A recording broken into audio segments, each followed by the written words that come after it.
So yesterday, Nagin's mother, Madam Panchalai, had to stand up in court and address the judges herself because the family did not have a lawyer to represent them. And unfortunately, her application was dismissed by the court, and therefore the execution was going to go forward. So all the family had in the end was an opportunity to hold hands with him in court, which was a big deal because in Singapore, when you visit a death row prisoner, there's no contact, there's no way to touch.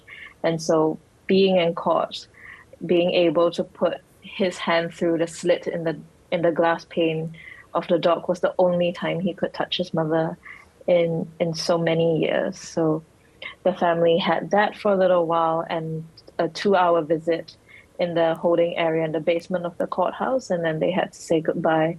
And this morning, I believe around dawn, he was hanged. So his brother had to go and identify and claim his body from the prison this morning. And there was a short wait in Singapore, and now he's finally on his way back to Ipoh, Malaysia, where his family live. Yeah. You know, Singapore has very strict trafficking rules and they make that very, very clear. You know, during the course of his trial, was it clear that because of his disabilities, his intellectual disabilities, that he understood these rules when he entered the country with this quite small amount of drugs? So the Singapore state's position is that he did understand and he knew what he was doing, but there was accounts from experts who said that, you know, his borderline intellectual functioning, his ADHD and other cognitive impairments could have influenced the way he made decisions. You know, even if he might kind of, you know, as the state says, know what is happening, the way he reasons, the way he understands consequences and makes choices is very different from what we might expect, you know, if we kind of substitute ourselves. That's not how we should think about it. You know, in the same way that children might know right from wrong, but then they make impulsive decisions because the way they understand consequences, the way they think about, you know, how to make decisions and how to make choices is very different. And has that ever been an argument that has won through in Singapore cases against drug traffickers? It's quite difficult, I think, because in Singapore, under the law, you don't just have to prove that you had abnormality of mind, so that's the legal term. But that alone is not enough. You have to prove that you had an abnormality of mind that affected your mental responsibility for the act of drug trafficking, and that's a higher bar. And we have, you know, cases where state psychiatrists and independent psychiatrists will completely disagree on whether someone had the mental responsibility for the act or not. So it can be quite difficult. Singapore seems to be very committed to executing death row inmates when so many other developed countries are phasing out this practice. Is there any evidence that it is a deterrent?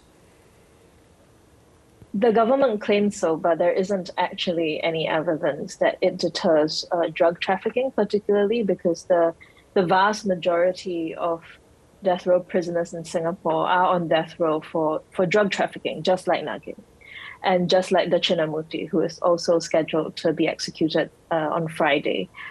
But there's no evidence that these executions will actually deter or fix the problem of drug trafficking or drug addiction. And it's just a narrative that the government has been repeating for many, many years when there's mounting evidence around the world that this sort of approach doesn't actually work. You know, as an anti-death penalty activist, is there any sense that there is any progress being made in trying to change Singapore's mind? So there's not a lot of indication of progress on the side of the government, but among Singaporeans, particularly the younger generation of Singaporeans, there has been a growing skepticism of these government claims that the death penalty works. There has been a growing willingness to challenge the death penalty as a system and to, pay attention to the fact that it disproportionately affects ethnic minorities and marginalized communities and vulnerable people like Nagin.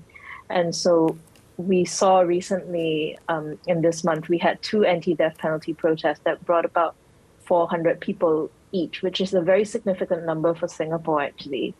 And so it does feel to me, as someone who's been working on this issue for over a decade, that the ground is shifting. Then people are more willing to question and to challenge and to call for abolition of the death penalty. You spent time with the family today. How difficult a task was that, Kirsten? It's really difficult for families to accept an execution because, it just doesn't make sense in anybody's mind, actually, that, yesterday in court, we saw Nagin and he was young and healthy and able to smile at us and wave at us and, gesture to his brother asking, like, have you eaten? And today he's dead. It just doesn't make sense. And it's especially difficult for families to accept. So a lot of Nagin's family had gone back to Malaysia already. So his younger brother had to collect the body alone today. And that was very difficult. I was talking to him and he just kept saying, I don't know how to describe how I feel. It's really, really tough for them to have to accept that he's lost. And this execution alone doesn't affect just his family. So today I've been contacted by different families of death row prisoners, whether people still on death row or people who have already been executed. And, it's painful for all of them because they understand this trauma that Nagin's family is experiencing right now.